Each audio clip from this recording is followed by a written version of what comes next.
Beliau adalah Dr. Dasman Yahya Ma'ali LCMA. Beliau dari Muara Jalai, dari wong awak kan. SD di Muara Jalai, kemudian untuk tingkat Sanawiyah dan Aliyah di Pondok Pesantren Darun Nahdhah Tawalik Bangkinang. Kemudian beliau melanjutkan ke Lipia Jakarta. Kemudian setelah itu alhamdulillah bisa lagi diterima di Jami'ah Islamiyah Al-Madinah An-Nabawiyah S1, S2 sampai S3 itu di kuliah hadis, kuliah yang sangat bergengsi di Madinah An-Nabawiyah, dan alhamdulillah sampai selesai di kuliah hadis, dan satu-satunya anak Indonesia yang sampai S3 dari S1 di kuliah hadis di Jami'ah Islamiyah Madinah Al-Munawwarah. Ini sekilas tentang saat itu. Nah, saat itu. Artinya berarti sekarang sudah ada ya Ustaz ya. Sekarang berarti sudah ada yang menyusul adik-adik kelas dari beliau. Alhamdulillah, artinya ada sekarang yang sudah sampai juga S3-nya di hadis. Kemudian pembahasan yang akan disampaikan ini adalah pembahasan yang sangat penting sekali.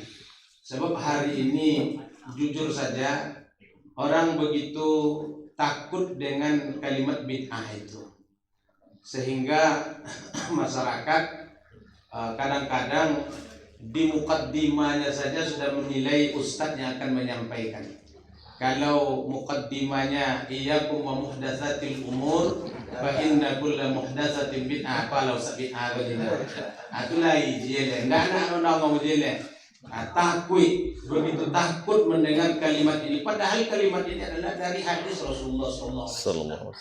Cuman kadang-kadang di dalam orang menyampaikan, ini yang kadang-kadang menjadikan masyarakat itu takut. Maka pada hari ini insyaallah ta'ala pembahasan yang sangat luar biasa sekali. So kami pernah akan mengisi satu ceramah di satu masjid, nggak usah kami sampaikan. Itu kata pengurus masjid, karena dia tahu mungkin latar belakang kami di Pondok Pesantren Ansarus Sunnah. Pesannya itu nanti mukaddimahnya jangan sampai wa iyyakum wa muhdatsatil umur. Biasa-biasa aja mukaddimahnya. Kenapa demikian kami sampaikan? Karena mendengar kata bid'ah itu orang hari nanti bisa katanya. Ini permasalahan yang kita hadapi hari ini, dan hari ini momen yang sangat tepat. Insyaallah ta'ala pakarnya langsung bersama kita, yaitu manhaj talaqi wal istidlal ya, baina ahli sunnah ya, dan juga adalah ahlul bid'ah. Dan insyaallah beliau sudah memberikan juga buku ya, kitab untuk kita semuanya. Ini mungkin hadiah dari beliau ya, jazakallahu khairan. Dan tidak memanjangkan mukaddimah atau waktu, kita berikan saja kepada Fadilatul Syekh Dr. Dasman Yahya Ma'ali LCMA untuk menyampaikan materi pada hari ini. Demikian dari kami. Wassalamualaikum warahmatullahi wabarakatuh. Assalamualaikum warahmatullahi wabarakatuh. Apa nih sono? Mau tahu minum dulu Ustaz. Mau sono deh. Minum saya? Yang lain lah minum. Saya, lah minum yang lain. Tolong diposan. Tolong posankan mereka karena wangi mustasyar. Ada makan peserta enggak? Ada. Kalau enggak posan juga. Mustasyar ada sih kurang. Bismillah.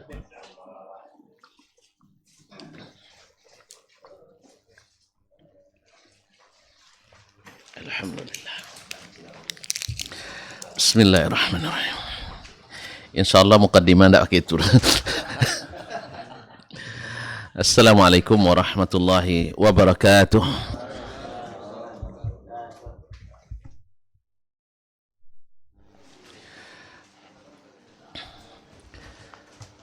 Alhamdulillahil azizil hamid, ahli tsana'i wat tamjid, فعال لما يريد أشهد أن لا إله إلا الله وحده لا شريك له شهادة النجاة يوم الوعد والوعيد وأشهد أن محمدا عبده ورسوله أفضل العبيد صلى الله عليه وعلى آله وأصحابه الكرام الأماجيد والتابعين لهم بإحسان إلى يوم يتحقق فيه الوعد والوعيد أما بعد فأوصي نفسي وإياكم أيها الإخوة المسلمون بتقوى الله حق تقاته فإنه قد فاز المتقون يا أيها الذين آمنوا اتقوا الله حق تقاته ولا تموتن إلا وأنتم مسلمون. Para abuya, para ustadz, tak ada ustazah ya, para duat, khususnya saudaraku Sekretaris Umum Dewan Masjid Indonesia Kabupaten Kampar dan para Dewan Mustasyar, para ikhwah pengurus yang setiap hari bertungkus lumus mengurus Dewan Masjid ini, dan istimewanya para Dewan Mustasyar tadi, kemudian para da'i yang merupakan para penyeru kebaikan yang ucapannya sebaik-baik ucapan. Semoga Allah SWT merahmati kita semua, memberikan taufik dan hidayah kepada kita. Pagi ini di waktu duha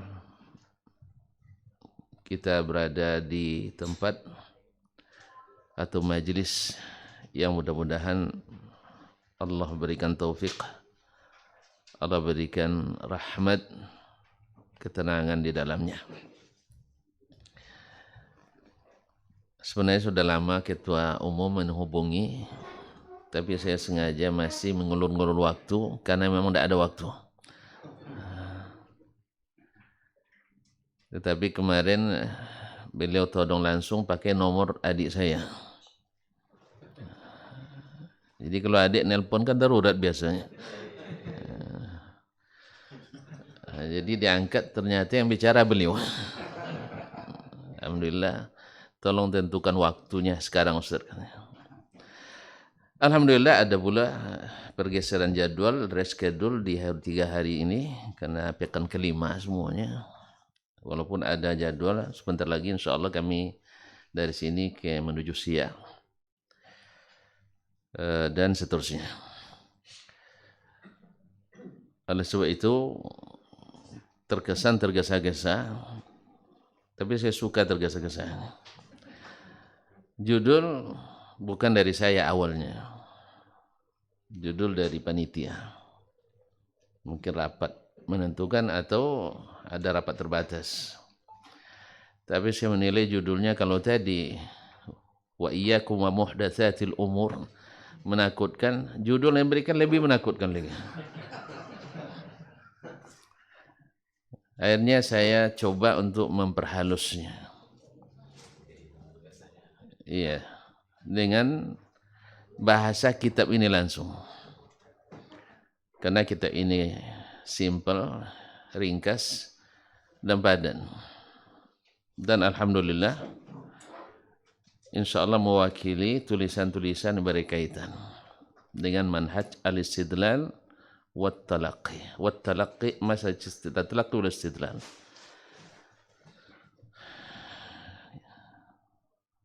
Kemudian saya sadar juga bahwa saya akan berhadapan dengan para singa-singa mimbar yang kalau bicara membuat hati bergetar, ruangan menggelegar. Tapi saya ingat-ingat kembali, saya lama di padang pasir. Jadi tidak apalah beradu singa padang pasir dengan singa mimbar. Oleh sebab itu, saya pilih kitab supaya kalau ada hujatan tidak ke saya, ke kita. Kan ini juru selamat nih Ustaz. Nah, juru selamat ini ada dalam kitab. Kalau ada yang mau diperbaiki, insya Allah juga kita alamatnya ada di sini. Atau bisa ke Muntada. Kita ini terbitkan oleh Al-Muntada, Majalatul Bayan. Supaya juga tidak dituduh nanti ini fanatis terhadap Saudi. Karena kitab ini diterbitkan di Inggris. Al-Muntada kan di British. Ustaz ya. Karena memang hari ini rentan sekali hal-hal seperti ini. Asal berbau Saudi nanti, ini Wahabi. Allah musta'an. Ya, seolah-olah Wahabi itu hanya ada di Saudi. La ilaha illallah. Oleh sebab itu, apalagi di zaman ini, seperti kata Buya Godang tadi, moderator, berbicara tentang manhaj ini bukan masalah sunat lagi. Tapi sudah termasuk kewajiban untuk menjelaskan. Sebab lain jalan, lain tujuan yang akan sampai. Karena di mana startnya, start itu sangat menentukan. Salah start, finish bisa salah. Dalam hitungan detik saja kita bisa kalah. Maka di mana dimulai, itu akan menentukan di mana diakhiri. Oleh sebab itu maka kita ambillah kitab ini, Manhajut Talaqqi wal Istidlal baina ahli sunnati wal mubtadi'ah. Kalimat manhaj artinya adalah at-tariq al-wadih al-bayyin, yaitu jalan yang jelas dan terang. Jadi jalannya harus terang dan jelas. Kemudian at-talaqqi maknanya adalah al-qabul. Dia juga disebutkan dengan makna at-ta'allum. Jadi ta'allumul ba'di min ba'd itu namanya talaqqa minhu. Atau qabila minhu, yani talaqqahu minhu wa innaka latulaqqal Qur'an. Sesungguhnya kamu diberikan, diajarkan Al-Quran. Jadi talaqqi adalah mengambil, belajar, dan menerima. Wal istidlal, istidlal artinya kalau kalimat itu maknanya talab, yaitu talabud dalil.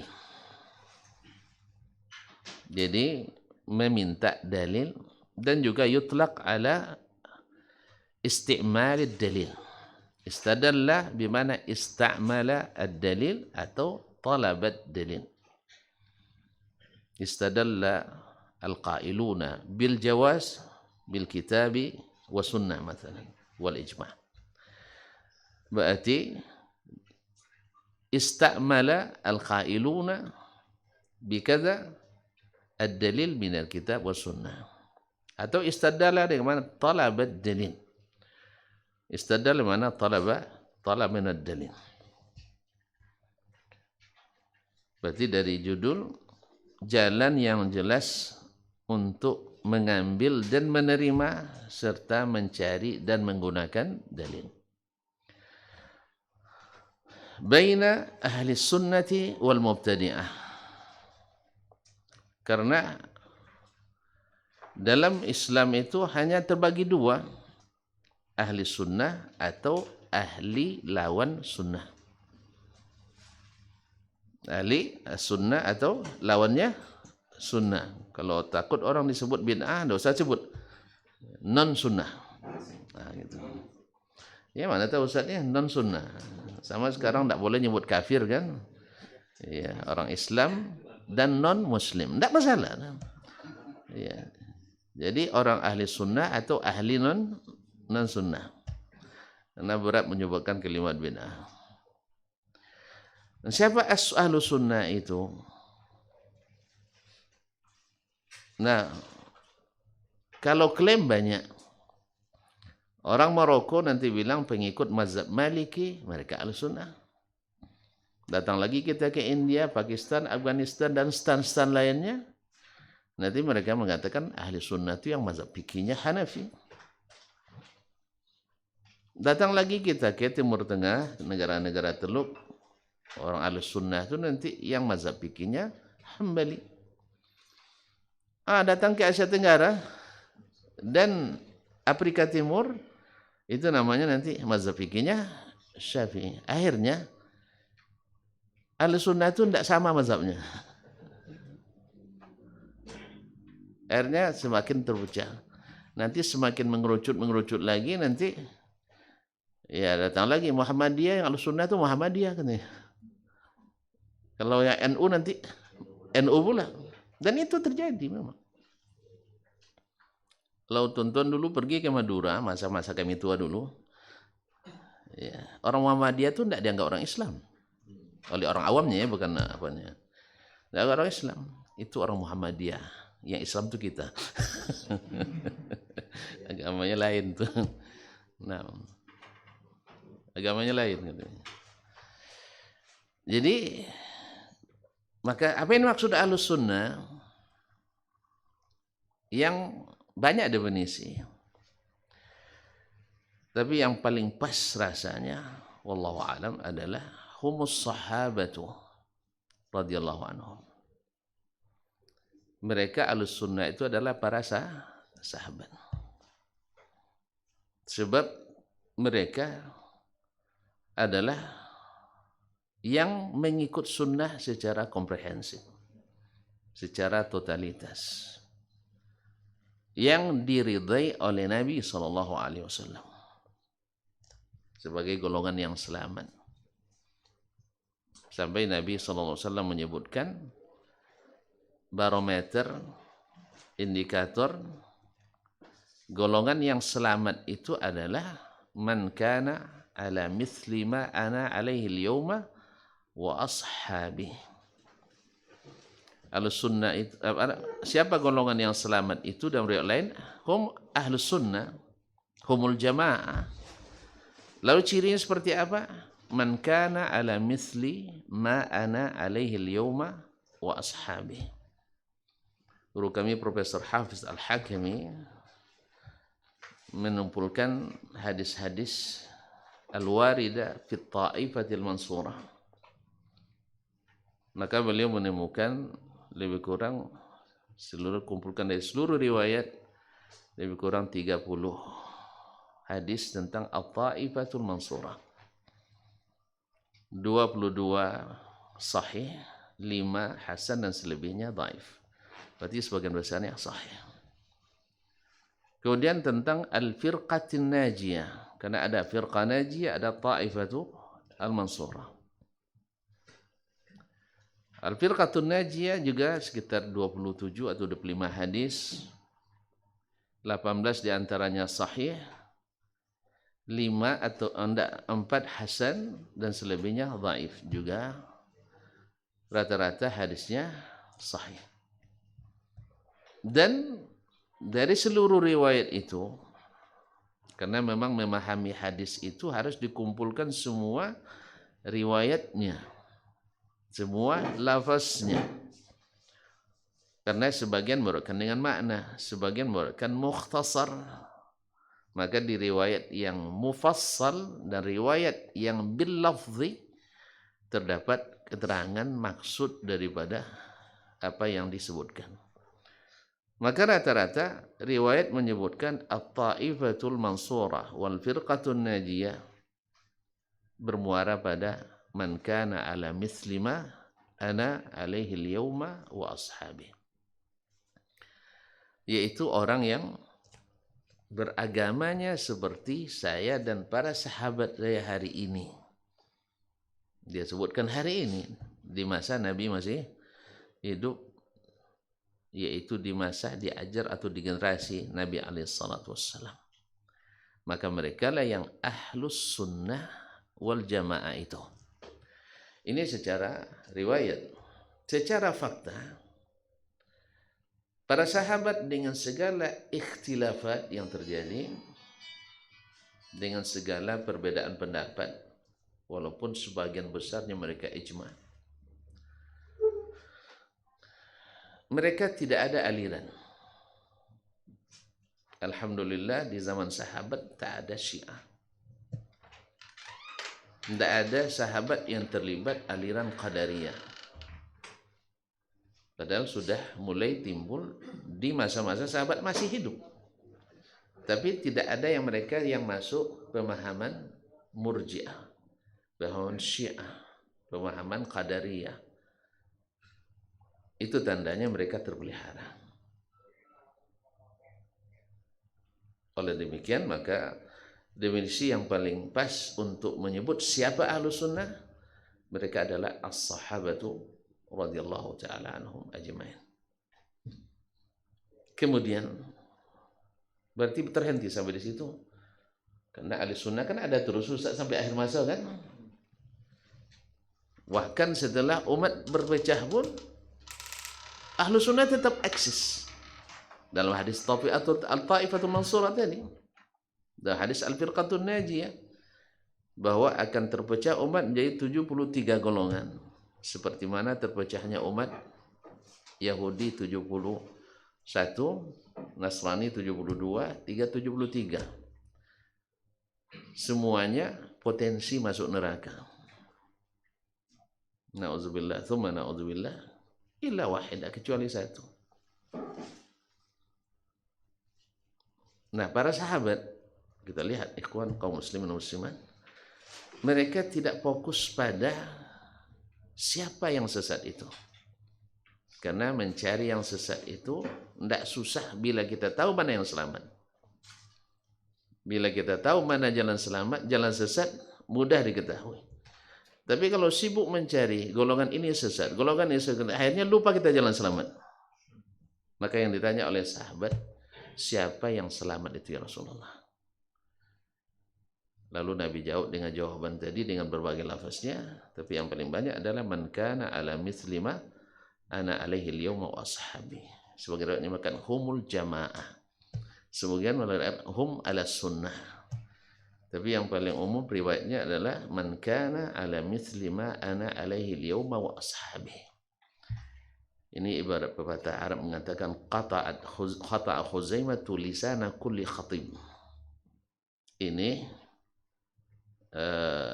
perkataan ini memutus atau memotong lisan segala ahli retorika. Ya, ketika dikatakan al-sunnah itu siapa? Ya sahabat Nabi alaihissalatu wassalam dan yang mengikuti mereka dengan sempurna, dengan sebenar-benarnya.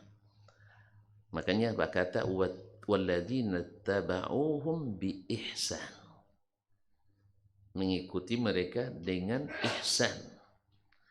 Kalau ihsan itu ya sempurna ikutnya, tidak hanya ikut secara teori, tapi dalam aplikasi berbeda.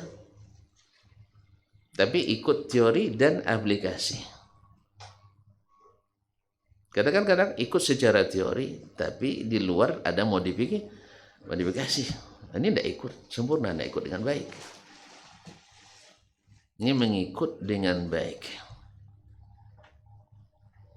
Ma'asyarul kiram dirahmati Allah. Jadi dari judul At-Talaqqi wal Istidlal antara ahli sunnah wal mubtadi'ah. Nah, kalau kita sudah tahu manhajnya atau siapa ahli sunnah dan tahu kita manhajnya, seluruh manhaj yang lain yang di luar itu akan kita mudah deteksi. Karena seperti kata sebagian ulama, idza arabtal haqqa arabtal batil. Bila kita tahu yang hak, yang batil itu mudah dideteksi. Dan tidak sebaliknya. Idza arabtal batil La ta'riful haqqa wa la ta'riful batil.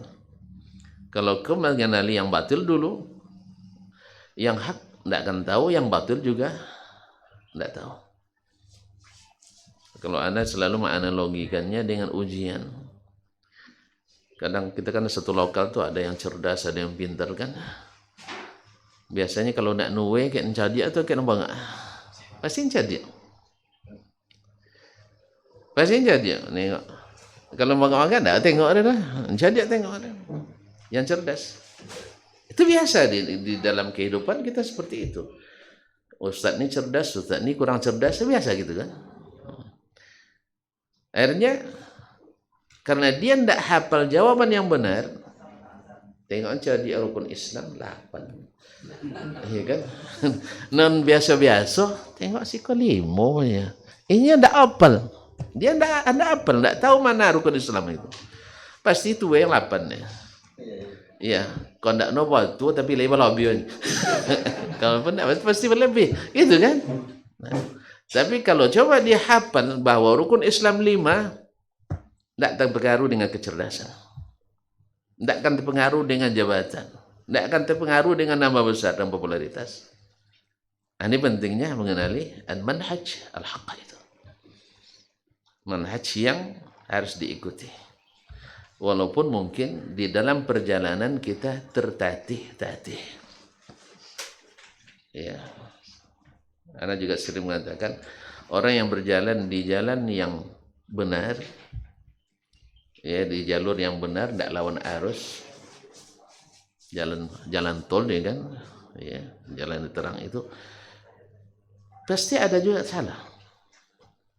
Misalnya di situ ada radar. Kalau kita di sana kan maksudnya jalan muraqab bil radar kan, jalan itu diawasi dengan radar.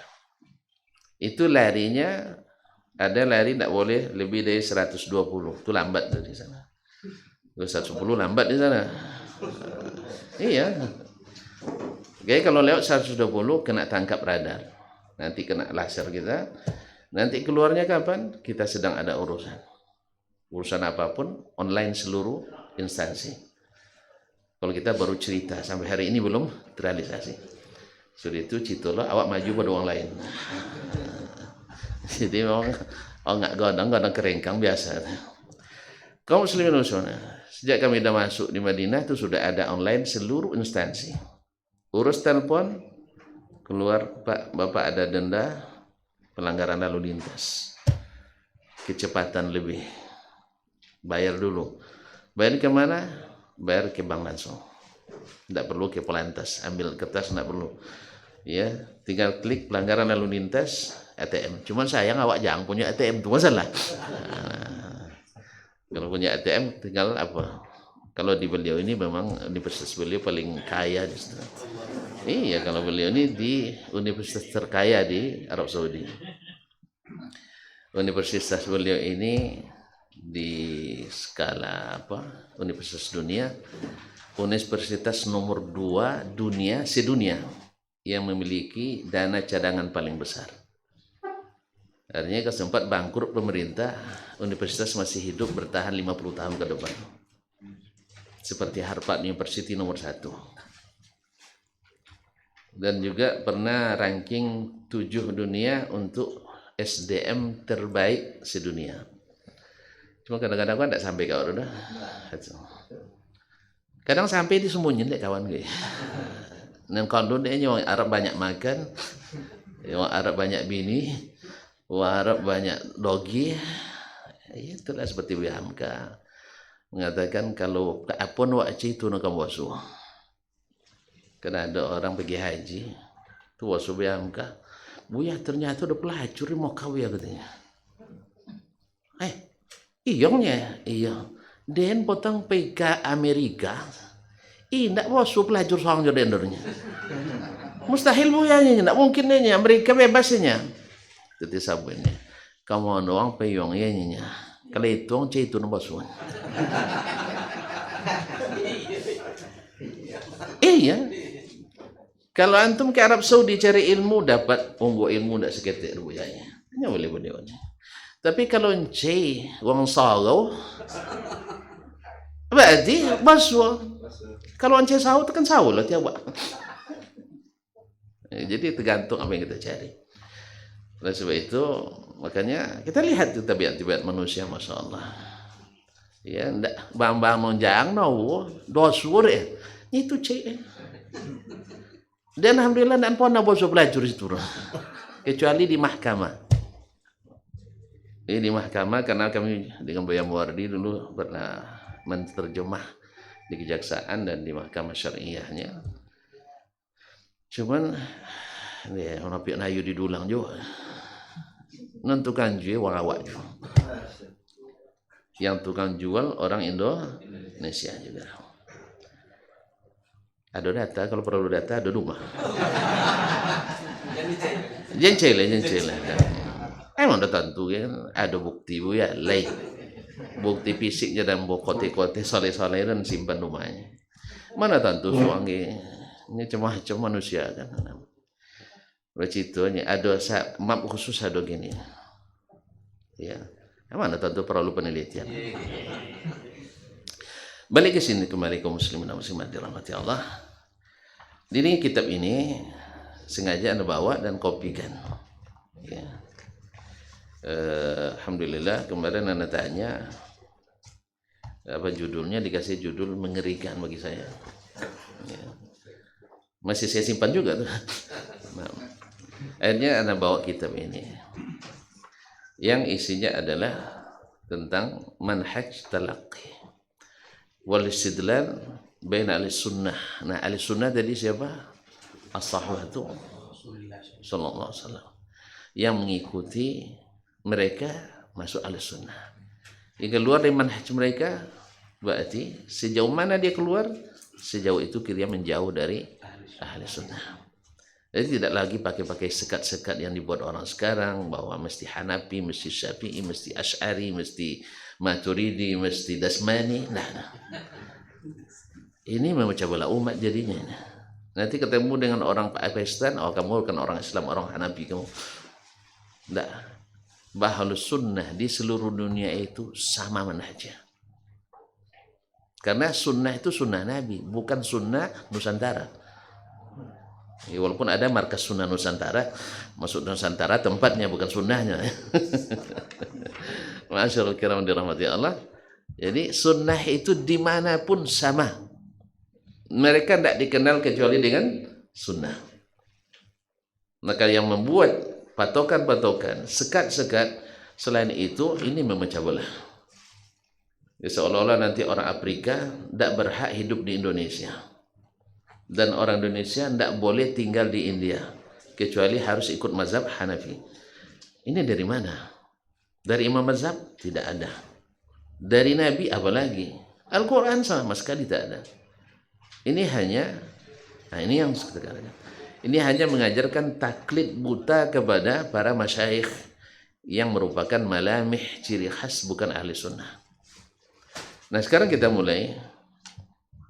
Sebelum masuk ke manhaj ahli sunnah dan al-mubtadi'ah, menjam perkataan Umar bin Khattab radhiyallahu taala anhu, man lam ya'rifil jahiliyah la ya'rifil Islam. Siapa yang tidak mengenal jahiliyah tidak kenal pula indah-indahnya Islam. Maka saya memulai dengan tamhid malamihut tafkir wal istidlal ad-dini bainal jahiliyah wal Islam. Sekarang dulu dikomparasikan antara ya cara-cara berpikir antara orang agama dan beragama antara jahiliyah dan Islam.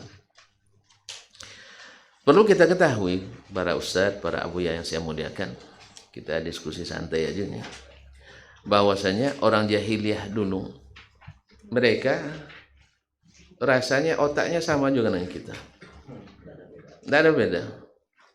Mungkin mereka lebih cerdas. Buktinya mereka bisa berhubungan internasional. Ekspedisi dagangnya sampai ke Romawi, sampai ke Persia. Kita ke Sumbar tidak sampai. Iya kan tidak sampai lah. Apalagi Waju.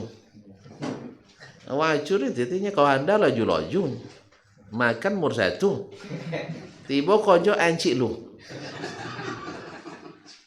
Ndak bejak tu dah. Gaji. Hah? Aku gaji. Gaji nak godang. Kerengkang. Allah Ustaz. Awak. Nah. Jadi makanya alhamdulillah kini lah mulai nampak macam dulu buat makan tak pandai awak. Tapi kini alhamdulillah sudah mulai rasa kan lomak ke sandanya. Nya dulu maluan. Mak berjualan kojongnya nya. Nya nak tuju dia berjalan-jalan. Kalau pergi kuliah ke Jogja dia mah. Lata tuduh orang orang kayu sudah. Tak tuduh. Pergi Padang macam itu je. Lah kodok dapat kau nonton sambal kumar. Hah? Songko? Kayu. Nya ndak mau kaju situ. Kalau coba saudara kita dari negeri lain, kuliah tempat kita, kerja dia. Tapi kalau awak pergi kalau kuliah, main kerja. Nah, Honda loju makan umur 1. Pas kerja nanti lo. Jadi mereka orang-orang hebat sebenarnya berpikirnya akal Allah ciptakan bagi semua manusia dengan kadar yang tak jauh-jauh berbeda. Mungkin mereka lebih hebat. Apa lebih hebatnya? Berpikirnya hafalannya lebih kuat. Mereka lebih kuat hafalannya dan bisa mencerna. Mereka ahli perang, ahli berdagang, dan juga ahli dan hal-hal lain. Sampai mereka juga punya ahli DNA yang menurut saya lebih canggih dari DNA yang sekarang. Kia apa itu? Lewat onta diciumnya.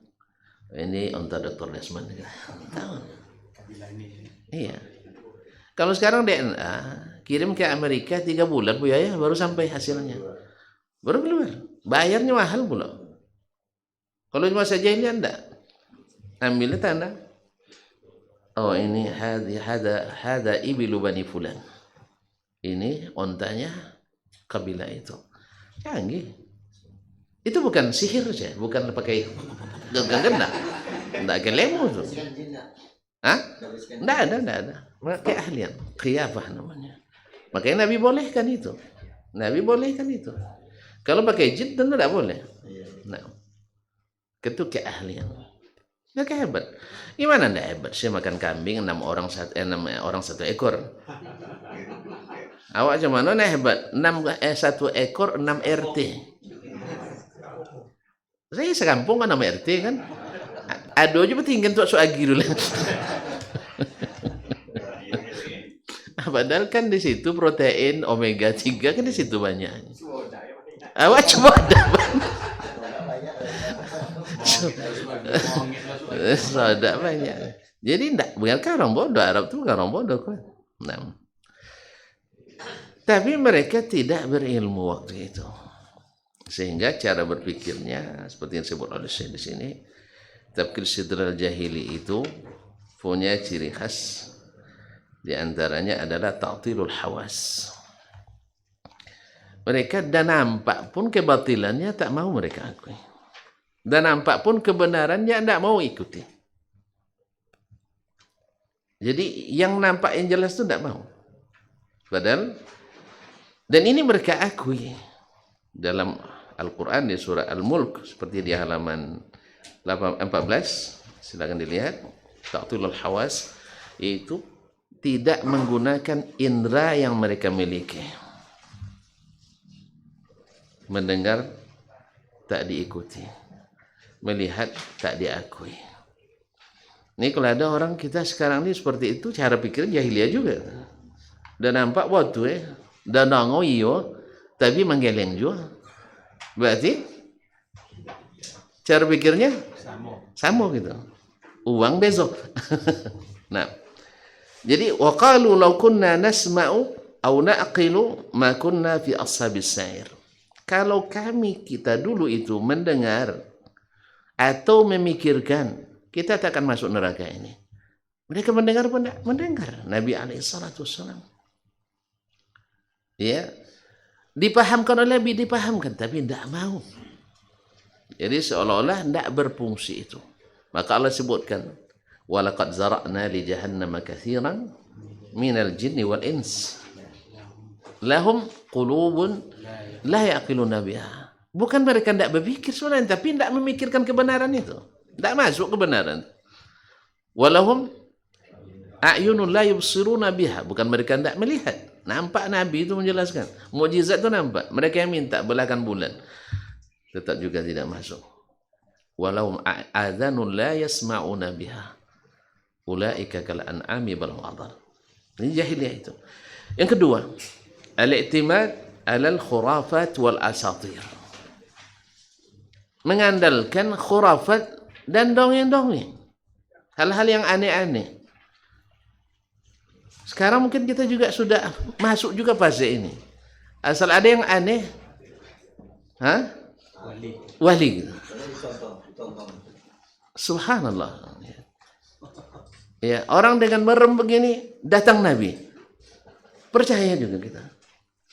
Ya sampai micang semuanya. Apa bincang ya? Datang Nabi. Apa dalil? Togak dan tadinya. Subhanallah. Ratusan, jutaan orang percaya dengan seperti ini. Makanya ketika Syekh Abdul Qadir seperti diceritakan oleh Imam Az-Zahabi rahimahullah dalam As-Siyar dalam Tarikhul Islam, ketika Syekh Abdul Qadir Al-Jilani berjalan di tengah malam, tiba-tiba datang cahaya. Orang yang tak berilmu kecuali Allah hijabnya cahaya, masuk nih. Tiba-tiba turun cahaya dari atas. Walaupun dia percaya Allah di atas, tapi cahaya turun dari atas, percaya dia dibuat itu. Datang cahaya. Dari balik cahaya ada yang bicara. Abdul Qadir, inni sa'uhi ilaika fastami' lima yuha. Mirip ayat juga kan. Wahai Abdul Qadir, saya akan wahyukan kepadamu sesuatu. Dengar apa yang diwahyukan. Fastami' lima yuha. Ketawa si Abdul Qadir. Apa katanya? Ya kazab, ya aduwallah. Kamu pendusta dan musuh Allah. Karena dia tahu bahwasanya Allah tidak menurunkan wahyu lagi setelah Nabi Muhammad sallallahu alaihi wasallam wafat. Dan bahwa Allah SWT tidak ada dalil yang menunjukkan dia turun ke dunia. Yang ada adalah Allah turun ke langit pertama. Sebenarnya tidak percaya juga orang tuh. Tapi pas ini percaya dia. Jadi subhanallah kaum musliman muslimat. Apa kata iblis yang ada di balik cahaya tadi? Ketawa dia terbahak-bahak. Lalu dia katakan, saya sudah sesatkan banyak syekh dengan cara seperti ini. Jadi syekh tadi sesat gara-gara itu. Makanya Nabi Isa alaihissalam seperti diriwayatkan oleh Imam Sufyan bin Uyainah dan juga Wahab bin Munabbih, dia salah seorang ulama ahli kitab dulu yang masuk Islam. Dia sebutkan Isa menyatakan iyyakum wal ulama al-kadzabah. Hati-hati kalian dengan ulama pendusta. Karena ini cara dusta itu. Antum mimpi, siapa yang punya detektor mimpi? Ya bisa antum tiap hari mimpi Nabi. Kalau saya nak klaim sekarang, antum lebih percaya. Apa sebab? Saya lama bertetangga dengan Nabi. Dan saya menamatkan Sunan An-Nasai dengan Syekh Abdul Muhsin Al-Abbad di Raudhah. Bagi siapa yang pernah naik haji, umroh, tahu dia sulitnya ke Raudhah. Nah, kami di situ kami duduk ngaji tuh. Sebab tahun 91 sampai 98 itu Raudhah belum seramai sekarang. Ustaz tahun berapa dulu? 2000 ya. Berarti masih di apa lagi? Ya, pokoknya ada sampai sebelum krisis ekonomi di kita. Karena krisis ekonomi bawa berkah namanya ke Indonesia, banyak yang haji. Banyak umrah. Sebelum itu, Raudhah itu tidak terlalu ramai. Artinya ramai juga tapi tidak seperti sekarang. Gitu. Jadi kami duduknya di Raudhah Asy-Syarifah sambil mendengar hadis-hadis Nabi setiap malam. Sampai tamat Sunan An-Nasai. Samaan bukan ijazah. Kita kadang-kadang dapat sanad, baca awal, baca ujung hadis. Dapat sanad Sunan An-Nasai. Itulah sanad. Sudah itu baca Sahih Bukhari di awal, sudah itu sampai itu lapalan ya Sahih Bukhari. Ma'asyiral kiram dirahmati Allah. Ya, kalau saya mau klaim bertemu Nabi setiap malam seperti itu, antum ngangguk-ngangguk aja. Apa sebab? Lama bertetangga dengan Nabi sallallahu alaihi wasallam. Sebab bertemu dengan Nabi itu di kalangan ulama sunnah itu bukan untuk dibangga-banggakan. Ya, hanya sekedar untuk menyebutkan nikmat bahwa sesungguhnya seperti Imam Al-Bukhari bertemu dengan Nabi dalam mimpi, beliau mengipas-kipaskan kipas di samping Nabi SAW, lalu ditafsirkan oleh buyahnya Ishaq bin Rahawai bahwa engkau akan menafikan kedustaan dari Rasulullah SAW, maka dia semangat untuk menulis Sahih Bukhari. Dan ditulis terakhirnya setelah lebih dari 13 tahun atau 14 tahun beliau menulis musawwadatnya dengan segala kemampuan ilmunya. Kemudian sebelum menyalinnya beliau duduk di Raudhah, di Masjid Nabawi yang asli itu. Setiap satu hadis dia solat 2 rakaat, atau satu bab dia solat 2 rakaat. Kalau seandainya setiap hadis berarti sekitar 7.000 sekian hadis, dia berarti kali 2 rakaat, berarti 14.000 rakaat dia solat. Lalu ada sekarang yang mengklaim bahwasanya Imam Al-Ghazali sebelum menulis hadis langsung ketemu Nabi. Nah, gimana Ustaz? Langsung ketemu Nabi, cahaya juga tuh. Subhanallah. Tuan-tuan, mana yang lebih hebat, Imam Al-Bukhari dan Imam Al-Ghazali di hadis? Tidak sebanding. Iya. 1.000 orang Al-Ghazali lebih hebat 1 orang Al-Bukhari di hadis. Lalu ada yang klaim bahwa setiap Imam Al-Ghazali sebelum mencatat hadis dalam Ihya Ulumuddin nanya dulu ke Rasulullah SAW. Ini i'timad alal khurafat. Ini percaya pada khurafat. Imam Ghazali aja tidak meyakini itu. Tiba-tiba belakangan kita mengklaim itu. Allah musta'an. Jadi lebih percaya dengan khurafat-khurafat. Sehingga dengan demikian, karena percaya khurafat, akibat dari itu mereka suka mendatangi dukun dan peramal. Kemudian ta'zimuhum lil jinni wasyayatin, mengagungkan jin dan syaitan-syaitan, sehingga banyak menganggap punya khadam, padahal dia yang jadi khadamnya. Siapa yang punya khadam jin, ketahuilah dia yang sebenarnya jadi khadam jin. Tidak ada yang gratis. Allah yang katakan wa inna rijalan minal insi la ya'udzuuna birijalin minal jinni fazaduhum rahaqa. Sesungguhnya banyak atau sebagian laki-laki dari kalangan manusia mengambil atau berlindung dengan segolongan jin. Jin itu menambah dia semakin kesulitan. Tidak ada jin yang gratis. Kalau sempat ada waktu nih, karena waktu sudah batas 10, kita ceritakan berapa banyaknya cerita-cerita nyata yang saya terima dari orang-orang yang menyaksikannya langsung atau orang yang menerima dari orang yang menyaksikannya langsung. Ya, kalau perlu saya sebutkan sanad-sanadnya nanti. Nah, kaum muslimin dan muslimat dirahmati Allah. Jadi ini adalah karena percaya pada khurafat dan dongeng-dongeng tadi. Kemudian ta'atsuruhum bitiyara wa tasya'un. Akibat percaya khurafat juga cerita nenek moyang dulu sampai mereka percaya dengan terbangnya burung, dengan pesimisme. Ya, kalau terbang ke kiri tidak usah dilanjutkan, terbang ke kanan. Ya, kalau nggak anak ayam berkuku, tucan dapat apa pezoki. Kalau dengan itu makia itu tidak baik lagi dan sebagainya.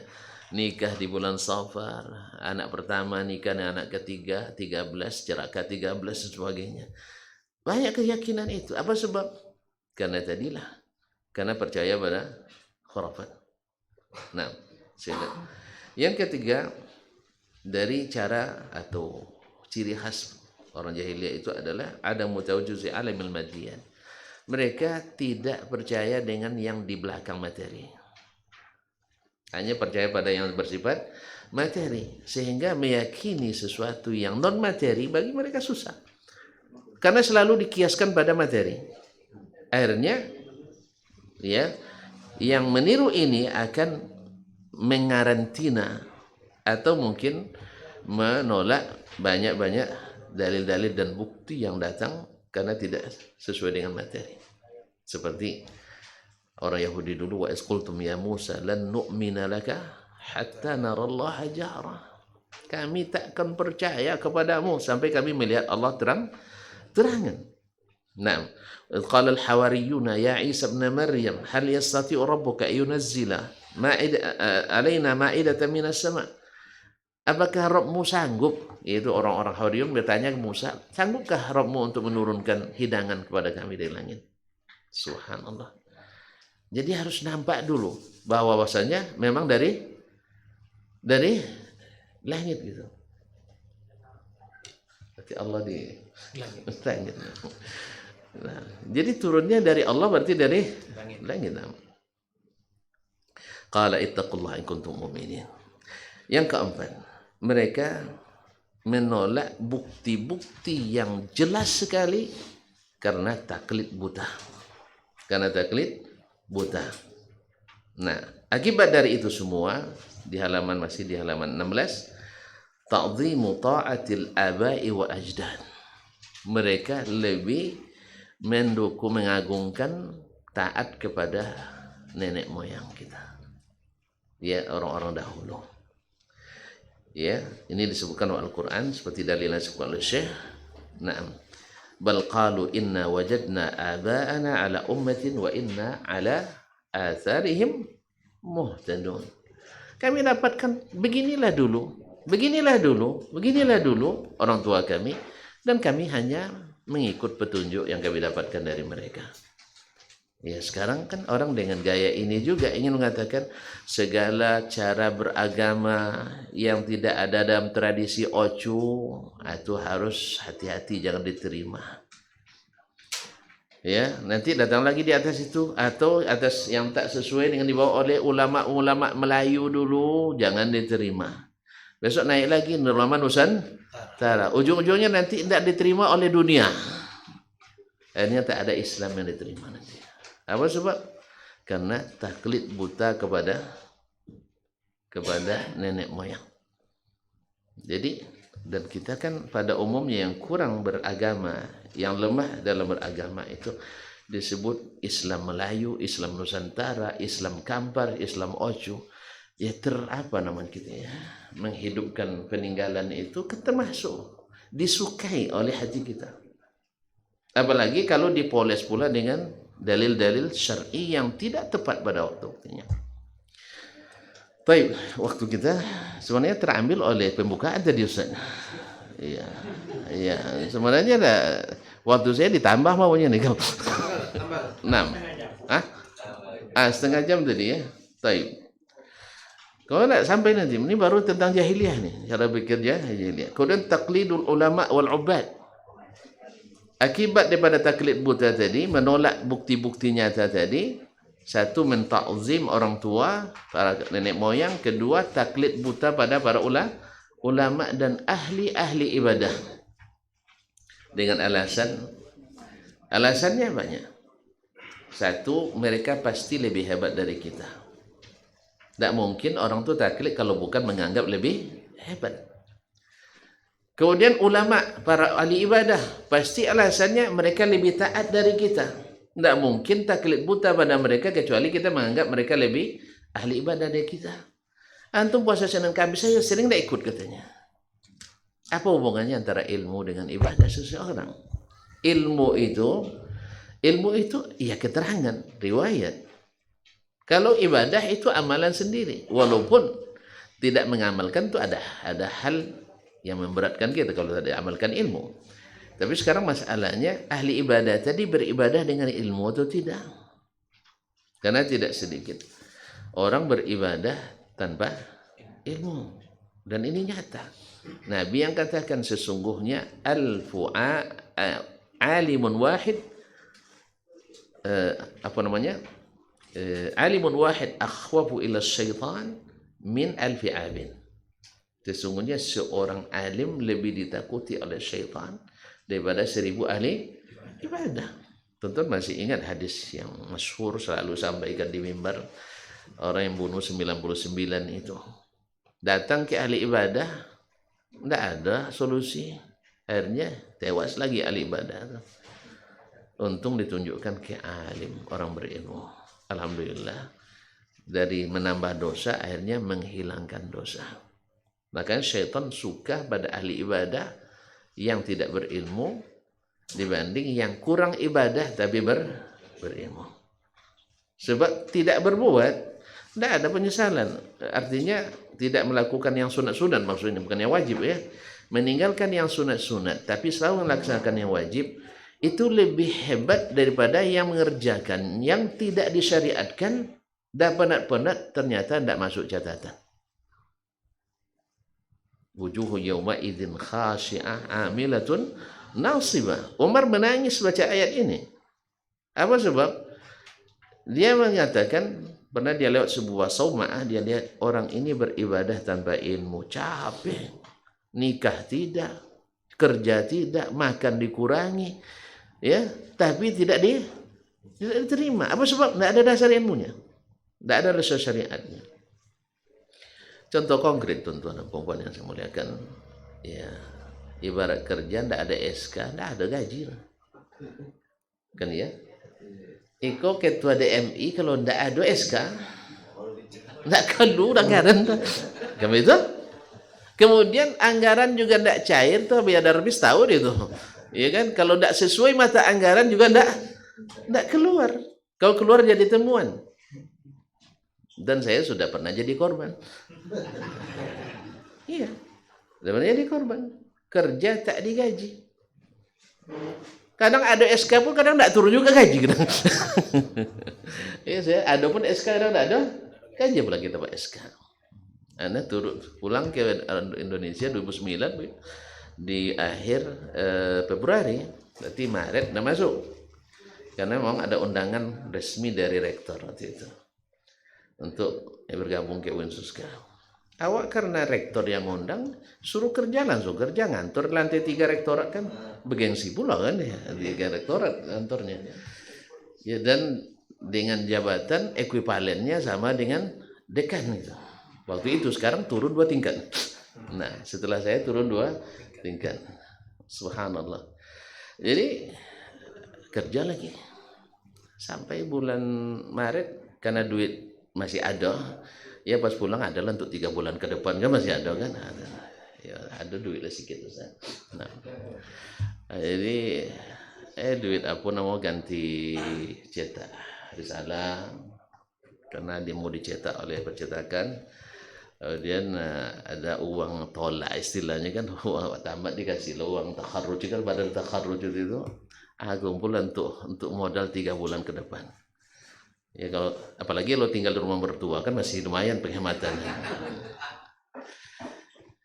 Jadi tidak tanya gaji lah, awak pun malu juga nanya kan. Ya minta pitika amak dulu tidak berani, apalagi minta pitika rektor kan. Untung ketemu rektor 2 itu Pak Profesor Ilyas. Datangnya kantornya ada urusan. Ustaz lah nih mau gaji. Contoh apa gaji rupanya? Aku kan tidak tahu, lu jujur aja, kenapa gaji nih?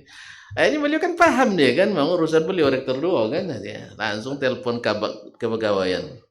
Fulan, kamu ini? Nah, yuk kata, ya. Inang buka kata buyakannya. Aduh Pak, lupa paknya.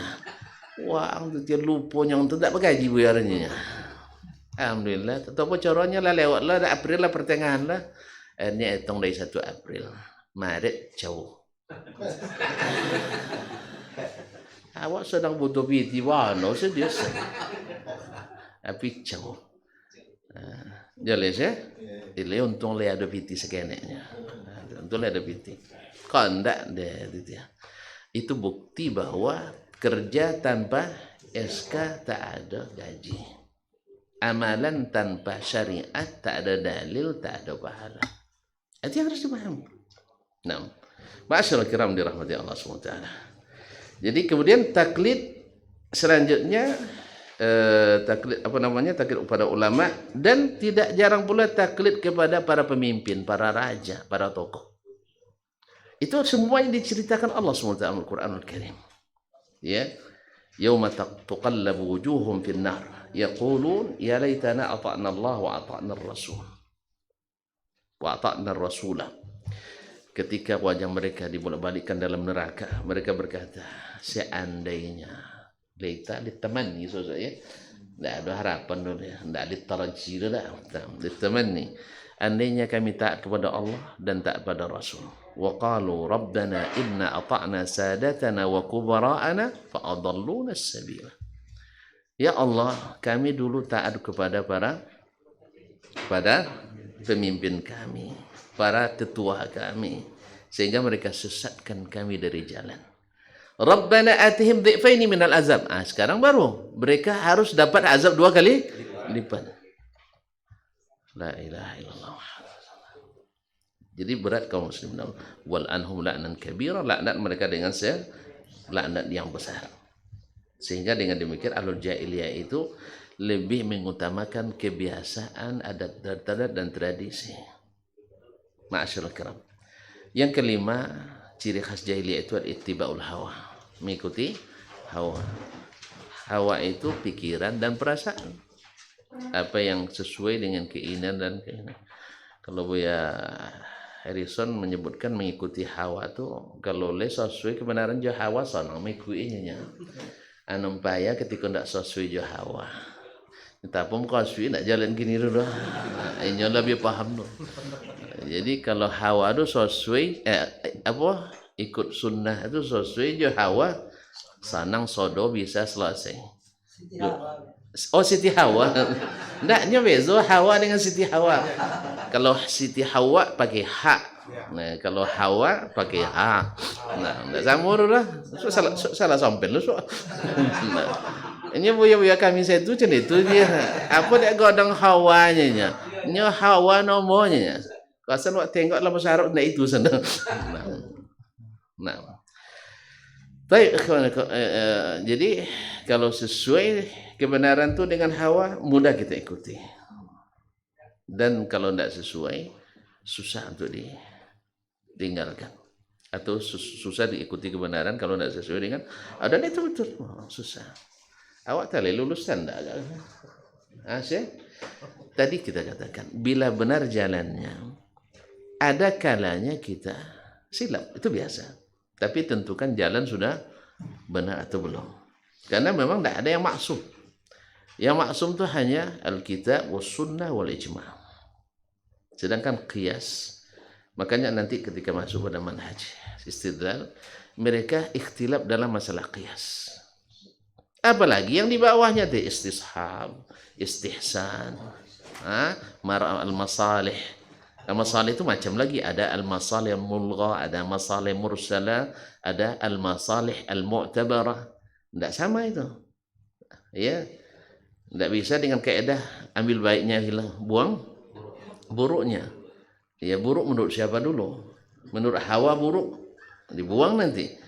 Tidak bisa, harus dengan dalil. Ma'asyiral ikhwati wal akhwat yang dirahmati Allah. Kemudian al-jahdu sampai di mana tadi? Kemudian sikap ittiba'ud dhann. Setelah hawa, mereka mengikuti sangkaan, perkiraan. Nah, siapa yang dalam Islam juga menggunakan ini berarti ada malamih lamasat jahiliyah padanya. Hanya mengikuti dhann, tidak mengikuti yang yakin. Nah, wa in tuti' aktsaran fil ardi yudilluka an sabilillah iyattabi'una illa dhanna. Kalau kau ikuti taat pada kebanyakan orang di bumi. Ini selalu hujahnya mayoritas minoritas nih ya. Mayoritas tidak tentu benar. Sebab seluruh kalimat aktsarun nas, aktsaruhum selalu ujungnya la ya'lamun, la yashkurun, la yafqahun, la ya'qilun. Jadi kebanyakan tidak jadi patokan kebenaran. Kan Allah Nabi sudah katakan 73, 72-nya. Adapun hadis tentang as-sawadul a'zam, hadis ini mungkar. Hadis ini derajatnya mungkar. Anggap sahih. Ulama hadis pada umumnya menafsirkan adalah itu di masa Nabi alaihissalatu wassalam. Karena di masa Nabi atau di masa sahabat itu pada umumnya ala tariqah, di atas jalan yang benar. Karena tidak ada aliran. Zaman sahabat kan tidak ada aliran Ustaz. Kan ada aliran nah. Tapi ada perbedaan pendapat? Ada. Sebab apa? Manhajnya sama. Tapi kalau sudah manhaj berbeda, lahir aliran dalam Islam. Nah, makanya penting mengenal ciri khas jahiliyah itu ittiba' adh-dhann. Baik. Sikap orang musyrikin terhadap Islam. Tetap hujjah yang jelas-jelas itu. Satu, al-mujadalah bil batil, halaman 19. Al-mujadalah bil batil. Wajadalu bil batil liyudhidu bil haqq. Mereka berdebat dengan cara batil untuk menghapus kebenaran. Untuk menghilangkan kebenaran. Kemudian yang kedua, al-mu'anatul istikbar, yaitu tongkau dan takabu. Ya, apa al-mu'anadah? Tengkar ya. Yaitu keras kepala dan sombong. Keras kepala dan sombong. Naam, Allah berfirman kullan kalla innahu kana li ayatina anida. Sekali-kali tidak. Dia itu sangat keras kepala. Sa'ruhiqu sa'uda, akan kami masukkan dia ke azab yang saling menyulitkan. Innahu fakkara wa qaddar dan seterusnya. Mereka tahu kebenaran itu tapi mereka ingkar dan keras kepala. Kemudian yang ketiga, sikap mereka al-jahdu bil haqqi ba'da dhuri alamatihi. Dah jelas tanda-tandanya, dah banyak mujizat dinampakkan tapi tetap menolak kebenaran. Ini juga sikap kaum musyrikin kepada Nabi alaihi salatu wasallam. Keempat, halaman 20, al-i'rad anil haqq, berpaling dari kebenaran. Apanya? 19. Nanti cetakan lain. Kulit sama aja cetakan lain. Baik, karena enggak di sini kopinya. Iya. Di copy dari yang di-download di PDF. Nah. Enggak apa-apa. Isi sama kan? Alhamdulillah. Jazakallah khairan. Nah. Di sini halaman 20 karena buku ini udah lama sama saya. Dalunya pula saya baca kan. Nah. Baik, al-i'radu 'anil haqq, berpaling dari kebenaran. Fama tanfa'u syafa'atus syafi'in. Hari itu tak bermanfaat syafaat siapapun. Fama lahum anit tazkirati mu'ridin. Apa yang menyebabkan mereka dulu berpaling dari peringatan Allah? Nah. Kemudian yang kelima, al-luju' ila al-istihza' was sukhriyah. Yaitu al-luju' yaitu kembali kepada istihza', memakai strategi memperolok-olok, dan sukhriyah, mencaci dan memaki. Lihatlah para penolak kebenaran itu selalu menggunakan bahasa caci maki, merendahkan, bahasa-bahasa yang, makanya saya selalu bilang ini cara jahiliyah. Dia menggunakan caci maki itu cara jahiliyah. Nanti ditambah lagi dengan persekusi, istikhdamul quwwah, yaitu menggunakan kekuatan. Kalau dekat dengan penguasa, maka akan ditekan. Seperti dulu Ahmad bin Abi Du'ad dekat dengan penguasa Bani Al-Abbas, maka dia menekan imam-imam ahli sunnah, Ahmad bin Hanbal, Al-Buwaiti, Abu Ishaq Al-Buwaiti, murid Asy-Syafi'i. Ditekan semua mereka. Ahmad bin Nasr Al-Marwazi sampai dibunuh. Yahya bin Ma'in dipaksa mengakui. Ali bin Madini dipaksa. Ya, dan mereka itu guru-guru besar sunnah semuanya. Dan dianggap sebagai penyesat umat waktu itu. Ahmad bin Abi Du'ad dengan tegas mengatakan kepada Al-Mu'tasim, sebelumnya kepada Al-Ma'mun, ini Ahmad bin Hanbal ini dhallun mudhillun ahlul bid'ah. Sesat dan menyesatkan ahli bid'ah. Jadi kalau seandainya dengan keedah yang dibuat oleh dia, Ahmad jadi ahli bid'ah. Ahmad jadi ahli bid'ah. Apa sebab keedahnya? Ia tidak menyesuaikan dengan keadaan masa sekarang. Jadi ahli bid'ah Ahmad. Tapi kalau dengan definisi tadi bahwa sunnah itu asalnya para sahabat, Ahmad jadi ahli sunnah. Bahkan ketika disuruh bermunazarah di depan Al-Mu'tasim, disuruh munazarah di depan Al-Mu'tasim, Ahmad sendirian. Ahmad bin Abi Du'ad lengkap dengan perangkatnya. Ditambah penguasa yang pada umumnya terpengaruh oleh pikiran Ahmad bin Abi Du'ad. Maka Imam Ahmad tidak mau. Apa pasal? Dia sendiri ini pendukung semuanya, pendukung Ahmad bin Abi Duat. Terpengaruhnya, pembisik istana. Akhirnya karena dipaksa oleh oleh Khalifah Al-Mu'tasim untuk bermunadharah, akhirnya Imam Ahmad menerima.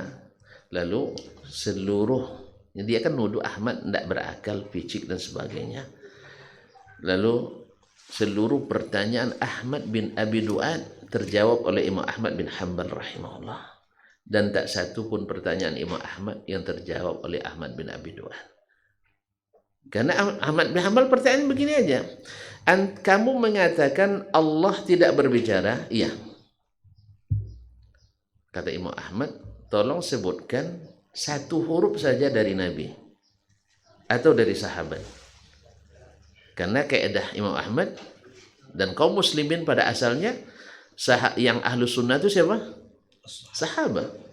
Jadi datangkan satu huruf dari Nabi atau dari sahabat yang menolak Allah berbicara. Tidak dapat dia jawab karena dia bukan ahlinya.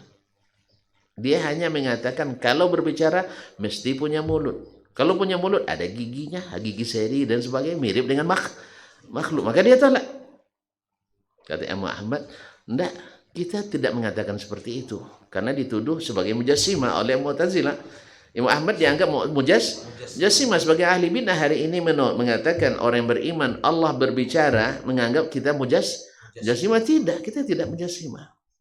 Kita tegaskan kita tidak pernah menyerupakan Allah dengan makhluk. Tapi dalam pikiran Mu'tazilah dan yang ahli kalam yang ikuti cara berpikir itu menganggap kita mujassimah.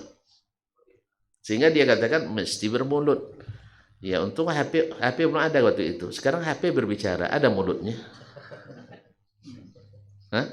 Ini kalau masih ada juga yang sekarang pikiran seperti itu, masih terbelakang cara pikirnya. Yaitu setiap berbicara mesti pakai mulut, mesti pakai lidah, mesti pakai gigi. Handphone ada mulutnya. Kemudian di zaman Nabi SAW batu mengucapkan salam ke Nabi. Ada mulutnya?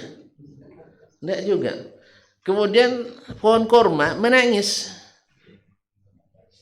Ya menangis kan karena sedih. Sedih berarti ada hati.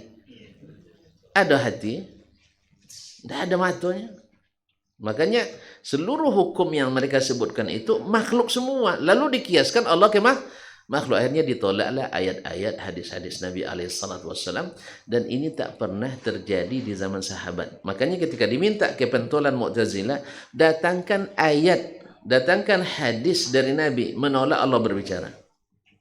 Tidak ada. Dari sahabat? Tidak ada. Berarti kamu mengada-ngada. Jadi tuduhan bid'ah itu kembali ke kamu, bukan saya. Sebab saya mengikut ahlu sunnah. Dia menolak Allah punya mata. Kalau punya mata berarti berkedip-kedip matanya, gitu kan? Terbayang mata siapa yang kau bayangkan? Mata manusia. Tolong sebutkan satu huruf saja dari Nabi yang menolak itu. Enggak ada. Dari sahabat? Enggak ada. Berarti siapa yang ahlu sunnah? Kamu atau saya? Wabuhital ladzi kafar. Enggak punya. Imam Ahmad tidak mau sebenarnya. Karena dia tidak mau mempermalukan orang. Sebab dia adalah ketua Mahkamah Agung. Jangan main-main. Ahmad bin Abi Duat itu Qadil Qudat di masanya. Tahu Qadil Qudat? Itu Mahkamah Agung. Salah-salah presiden mereka kena hukum kan. Jadi walaupun sebenarnya ngangkat presiden melantik kan. Tapi kan namanya Mahkamah Agung tuh berat, tinggi itu. Dia yang kuasai. Sehingga qadi-qadi di seluruh daerah dia yang angkat. Tentu yang diangkatnya orang yang sepaham. Dari dulu sampai hari ini masih banyak seperti itu. Jadi pembalikan fakta itu. Oleh sebab itu kita harus tahu mana yang ahli sunnah itu mana. Ya sahabat. Sebab mereka tak ada terpecah. Kalau setelah itu terpecah enggak? Terpecah. Tabi'in dah mulai ada Syiah, ada Khawarij, ada Mu'tazilah, ada Ahlul Kalam, dan seterusnya. Sahabat enggak, satu aliran. Nah, itulah ahli sunnah. Nah, siapa yang mengikuti cara mereka, itulah ahli sunnah. Ya, tapi seperti tadi, bukan teori. Ya bukan ucapan, bukan retorika. Oh kita pengikut salaf katanya. Kita mengikut salaf. Habis itu membelakangi salaf. Bahkan cenderung mengolok-olok orang yang mengikuti cara beragama mereka. Ma'asyiral ikhwan yang dirahmati Allah. Jadi kemudian sedangkan dalam Islam, yang keenam tadi menggunakan kekuatan.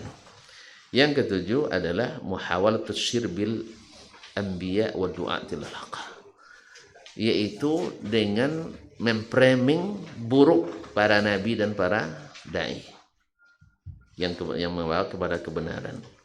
Jadi anggaplah bahwa yang kembali kepada Al-Quran dan Sunnah pemahaman as-salafus saleh ini dibuat framingnya mengacaukan pemahaman umat, ya, dengan orang-orang yang berpikiran picik dan dangkal.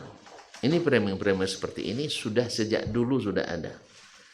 Makanya orang-orang dulu datang ke Mekah, orang-orang Mekah membuat framing waktu itu Nabi itu sudah berubah. Apanya yang berubah? Dia bilang dia sudah ahli sihir. Sebab siapa yang mendengar pasti tersihir. Tapi ada yang Allah ingin hidayah baginya, seperti Amr bin Tufail ad-Dawsi. Awal masuk, karena dia kepala suku, disambut pula oleh kepala suku. Sama lah kalau presiden dipanggil presiden, gubernur dia ambil oleh gubernur dan sebagainya. Bisikkan kepadanya, hati-hati. Akhirnya dia tutup telinganya dengan kapas. Nah, karena yang ada pada itu masih itu kan. Kalau sempat dah habis waktu itu dia tutup dengan lagu dangdut mungkin. Nah. Tutup kapas, berjalan tak terdengar apa-apa. Akhirnya dia berpikir, Allah menghendaki dia berpikiran jernih. Dia pikir, saya kalau dia penyihir, saya juga jago sihir katanya. Karena kepala suku waktu itu harus pandai nyihir. Harus pandai.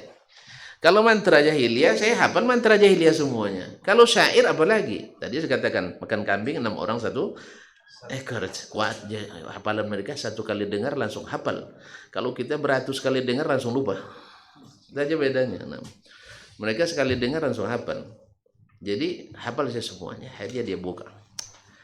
Allah takdirkan bertemu dengan Nabi dekat Ka'bah. Nabi baca ayat Al-Quran, dia dengarkan. Ini bukan mantra, ini bukan sihir, ini bukan syair, ini bukan perkataan manusia. Tak lain ini kecuali perkataan Rabbul Alamin. Karena orang jahiliyah juga mengakui Allah Tabaraka Ta'ala. Akhirnya dia mengucapkan asyhadu an la ilaha illallah.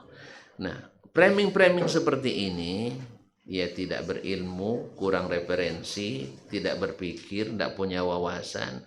Ini cara jahiliyah. Cara jahiliyah. Allah musta'an. Nah, sekarang masuk kita ke cara berpikir dalam Islam. Tadi kaidah berpikir dalam Islam, 1, ta'zimul ilmi wa raf'u min manzalitihi. Yang pertama, mengagungkan ilmu dan meninggikan kedudukannya. Kalau sudah tinggi ilmu itu, nanti guru TPA gajinya 25 juta sebulan. Iya. Umar kan kasih 10 dinar. 10 dinar 25 juta kan? Iya. Cuman sekarang karena Al-Quran dianggap membuat orang bodoh, ya, padahal mereka tahu tuh orang yang hafiz Quran tuh cerdas-cerdas. Orang yang mengamalkan Quran cerdas. Tapi buat framing tadi. Nah, kalau sudah ilmu ditinggikan Al-Quran dan Sunnah, maka mereka akan dapat gaji tinggi. 15 menit. Banyak tuh sama. Ya. Apa namanya? Ta'zimul ilmi. Kemudian wazamul jahli wa tahzir minhu. Dan menghindari kejahilan dan diingatkan. Yang kedua, al-ikhlas wa tajarrud fil bahsi anil haqq. Yaitu ikhlas dan semata-mata mencari kebenaran. Ini memang slogan ini sebenarnya mudah, tapi diterapkan agak susah ini, karena akan berkaitan nanti seperti tadi. Kalau sesuai dengan hawa, senang mengikutnya. Kalau tidak sesuai, susah. Ada kepentingan kita di situ, oke. Kalau tidak ada, berat. Nah, akan teruji ya mawaqif, seperti kata para ahli hikmah, ya perkataan itu hanya penghias, tapi yang menentukan adalah sikap kita di saat berhadapan dengan masalah itu. Baik. Yang ketiga adalah tahrimul qawli 'ala Allah bila ilm. Haram berbicara atas nama Allah tanpa ilmu. Ya, tidak boleh kita berfatwa tanpa ilmu. Ya. Dan ilmu di sini tentu ilmu tentang dalil, ilmu memahami dalil, dan ilmu mentanzil masalah dari dalil. Jadi bukan hanya menghafalkan dalil saja, tidak. Menerapkannya juga harus punya ilmu kita. Maka tidak semua alim bisa berfatwa. Tidak semua ulama mesti berfatwa. Semua ulama boleh ngajar. Semua ulama boleh mentransformasi ilmu. Tapi tidak semua ulama bisa berfatwa. Sebagaimana juga semua yang punya hadis boleh meriwayatkan. Tapi tidak semua perawi itu bisa diterima riwayatnya. Karena dalam ilmu jarh ta'dil berapa banyak rawi hafiz tapi kadzab. Ya, hafiz hafal dia, hafalannya luar biasa seperti kilat, tapi kadzab, pendusta. Kalau pendusta, kata Imam Az-Zahabi, wala karamah, tidak ada karamahnya lagi, tidak ada kemuliaannya, walaupun dia hafiz. Atau kadang-kadang imam fil maghazi lakin matrukul hadis, imam dalam masalah ilmu itu tapi hadisnya matruk. Maka tidak semuanya. Jadi tidak semua alim berfatwa, tapi semua alim boleh mengajarkan ilmunya. Karena fatwa itu adalah fan khusus bagi orang-orang yang punya syaratnya. Kemudian berdakwah boleh ya. Dakwah balighu anni walau ayat. Kalau berhenti pula kan tong sorban pula berfatwa jangan. Ya, karena berkata atas nama Allah itu berat. Termasuk dosa besar yang 9 yang Allah wasiatkan jangan dilakukan dalam runut. Ya, secara runut Allah sebutkan dalam ayat-ayat. Kemudian yang keempat, al-i'timad ala hujjah wal burhan. Mesti selalu bersandarkan hujjah dan keterangan yang jelas. Ada dalil yang disebutkan. Yang kelima adalah al-amru bin nazar wa tafakkur fi ayatillah. Selalu menyuruh kita untuk melihat, memperhatikan ayat-ayat Allah, baik yang tertulis maupun yang tidak tertulis. Kita masuk kepada bab yang pertama, manhaju ahli sunnah fi talaqqi wal istidlal. Tadi sudah kita katakan di muqaddimah, manhaj menentukan hasil. Metode menghasilkan konklusi. Kalau rumusnya salah, nanti natijahnya keliru. Kalau muqaddimahnya bimbang, ujungnya ragu. Nah, jadi ini perlu didudukkan. Maka setelah diamati dan dihayati dan diteliti manhajnya para as-salaf, dalam hal ini as-sahabah, yang menjadikan barometer ahlu as-sunnah itu, maka sikap mereka tersimpul pada 3 dasar pokok. Al-aslul awal, kalau di sini halaman 29 di bab pertama, halaman pertama di bab pertama, yaitu ta'zimun nusus asy-syar'iyyati wal inqiyad laha, yaitu memuliakan, mengagungkan dalil-dalil syar'i serta tunduk kepadanya. Kalau mengagungkan mesti tunduk kepadanya. Artinya kalau sudah presiden bicara, menteri mesti diam. Kalau gubernur bicara, ya asisten mesti diam. Kalau Allah Subhanahu wa taala berbicara dan rasulnya, ulama mesti diam, jangan mendebat. Kalau mendebat itu tanda tidak setuju. Nah, disinilah letaknya mereka, ta'zim an-nusus asy-syar'iyyah. Banyak contohnya, di antaranya Umar bin Khattab radhiyallahu taala anhu, ketika beliau mengambil keputusan membatasi mahar para istri atau calon istri. Datang kepadanya seorang ibu, membacakan ayat kepadanya, wa ataitum ihdahunna qintara. Ya Umar, ya Amirul Mukminin, Allah mengatakan kamu berikan kepada salah seorang dari calon istri itu qintaran. Qintar itu al-malul katsir, harta yang banyak. Allah tidak membatasi, jangan coba-coba dibatasi. Umar langsung mencabut dan menganulir kembali, atau bahasa sekarang ini mengamandemen undang-undang yang sudah dia sahkan tadi, aturan tadi. Kenapa? Ta'zim kepada ayat Allah tabaraka taala. Ma'asyiral kiram dirahmati Allah, di masa Umar juga terjadi kasus seorang wanita berzina, bukan berzina, maaf, melahirkan di saat umur kandungan 6 bulan. Lalu Umar tidak menetapkan hukuman. Baginya dianggap sebagai berzina karena umumnya kandungan 9 bulan. Lalu datang Ali bin Abi Thalib radhiyallahu taala meluruskan pemahaman Umar. Apa katanya? Allah berkata, wal walidatu yurdi'na auladahunna haulaini kamilaini liman arada ayyutimma ar-radha'ah.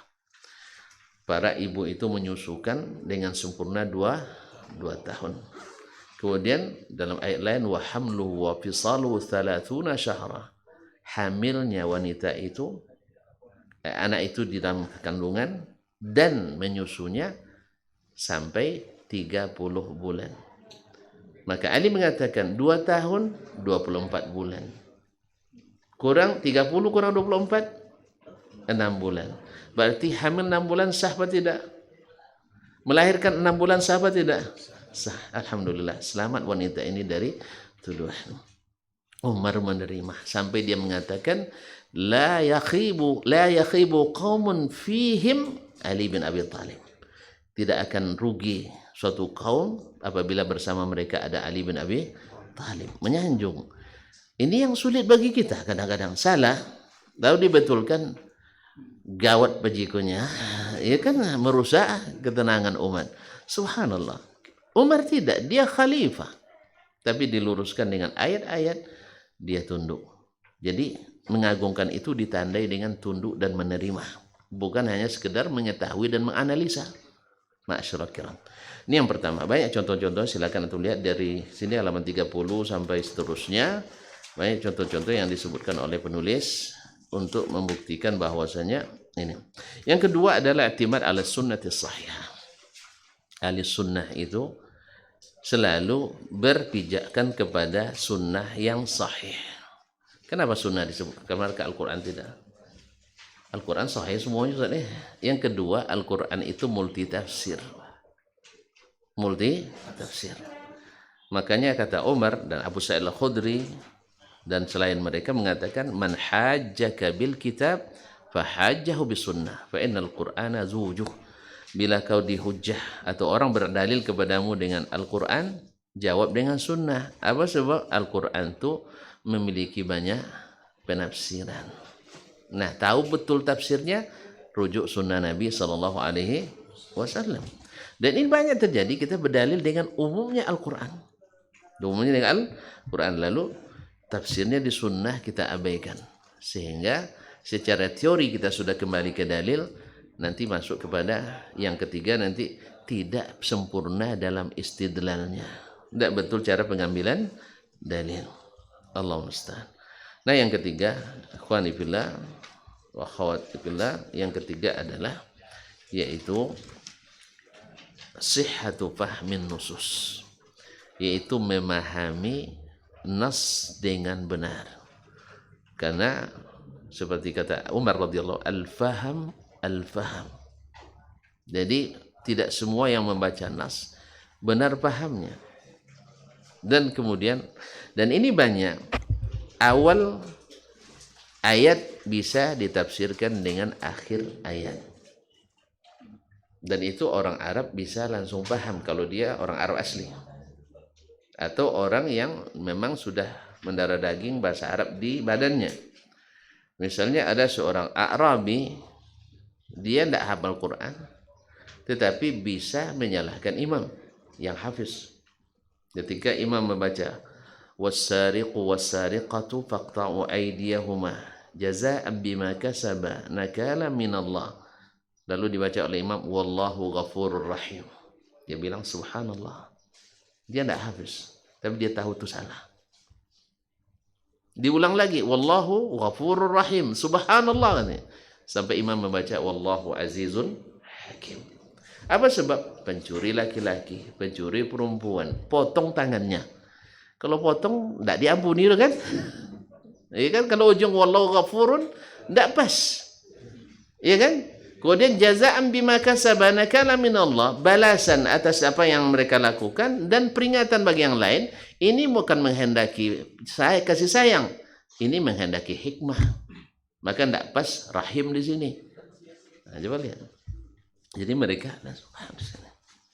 ini pentingnya pemahaman yang benar terhadap ayat dan hadis Nabi alaihissalam. Dan yang selalu ahli sunnah itu merujuk ke cara sahabat memahami Al-Quran dan hadis Nabi alaihissalam.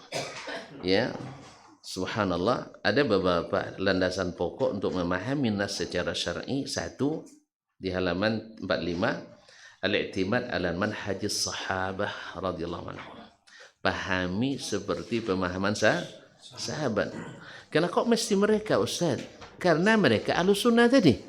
Ini mereka adalah sokok gurunya ahlu sunnah. Sebab di tabi'in dah mulai berpecah.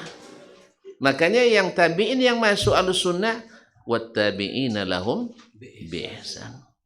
Ya ikut mereka. Sebab di tabi'in dah mulai pecah. Tabi'in apa lagi? Apa lagi zaman kita? Awak lagi tinggal di hilir pula. Air di hilir ini pasti lebih keruh dari air di hulu. Itu udah pasti tuh. Air di hilir selalu lebih keruh dari air di hulu. Itu pasti. Tidak percaya? Saya tengok, mau kata pikan bawa. Tu pek ke ujung dan. Mana jannya? Jannya di hulu lah. Nyara jole di hilir lah banyak sampah. Dah banyak pakan ikan anjui.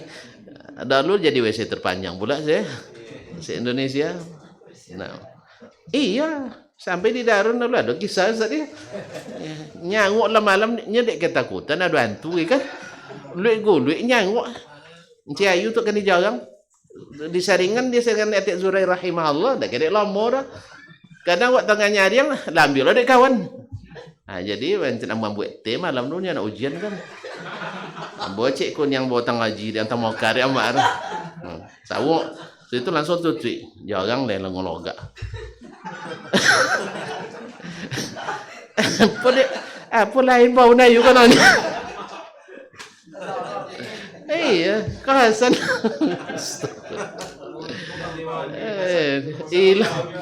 Tidak jadi minum kopi lah slow makan bayai deh. Jadi itu yang terjadi. Jadi air di hilir mesti lebih jernih, lebih keruh daripada air di hulu. Makanya kita selalu disuruh kembali ke hulu.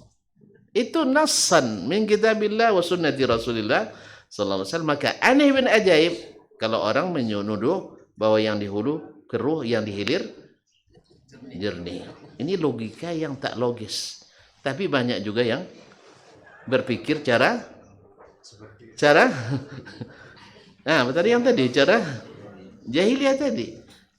Terlalu mengagumi syekh, taklid buta pada ulama dan percaya diri pada mereka. Tidak mungkin salah. Ini masalahnya kaum muslimin. Kita tidak boleh mengagungkan seseorang manapun, termasuk guru kita, ustadz kita, seperti mengagungkan Nabi alaihissalatu wassalam. Bisa. Hanya Nabi yang tak bisa salah. Makanya yang ijma' ulama di seluruh dan dunia dan sepanjang masa, dalil yang tak bisa diungkai-ungkai itu adalah Al-Quran, Sunnah, dan ijma'. Sebab apa? Ijma' di sini karena maksum. La tajtami ummati ala dhalalah. Sedangkan qiyas boleh disalahkan. Sebab qiyas itu ada yang jali, ada yang tidak jali. Qiyas itu ada yang qiyas yang sahih, ada yang fasid. Ya, kalau yang sahih ya diterima, yang fasid wajib ditolak. Ma'asyiral kiram. Maka istidlal dengan cara yang keliru juga harus ditolak. Misalnya orang sekarang boleh tawassul dengan zatnya orang yang sudah meninggal. Ya. Lalu berdalil kepada hadis-hadis Nabi yang sahih. Nabi Umar ketika setelah Nabi wafat, dia minta Abbas untuk berdoa istisqa. Lalu diberi hujan. Lalu mereka menganggap Umar istisqa dengan zatnya Abbas.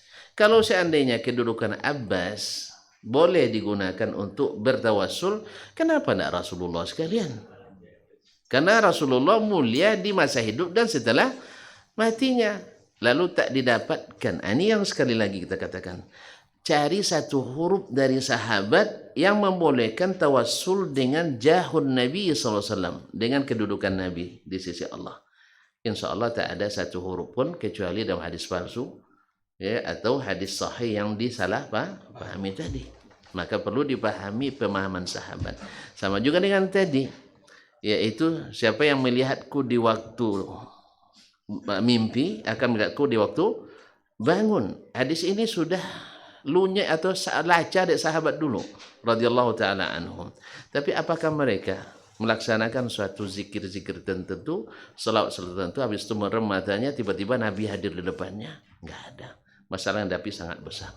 Baik, ini al-usul ilmiah i'timad ala manhaji as-sahabah radhiyallahu anhum ajma'in.